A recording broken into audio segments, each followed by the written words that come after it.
Sakalam talaga ang grupong SB19. Panalo nga sila sa concert scene at pinagkakaguluhan ang bawat kanta nila at iba pang mga ganap. Pero pati mga ginagawa ng bawat membro ay talaga namang palaging bumibida. Aba, Sister Adjero nga, nag-exercise lang, sobrang nabulabog na ang online world. Paano ba naman kasi sa isa sa mga pic na pinost niya habang nasa gym ay shirtless siya? Sabi na nga ng mga fan, ang bongga ng shirtless pec ni Stel.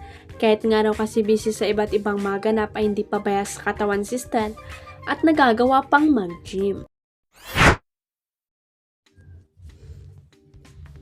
Ilang araw makaraang mag-flex ng kanyang mag-ina sa social media, kumalat naman ang larawan ni Tom Rodriguez kasama ang kanyang bagong pamilya habang na isang supermarket.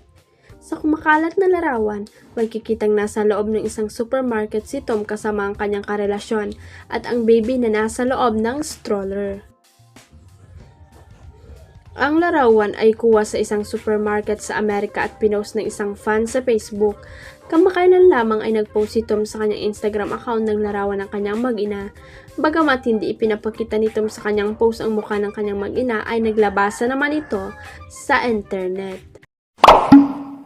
Huwag kalimutang i-click ang subscribe button at i-ring ang notification bell para sa latest at legit chika updates.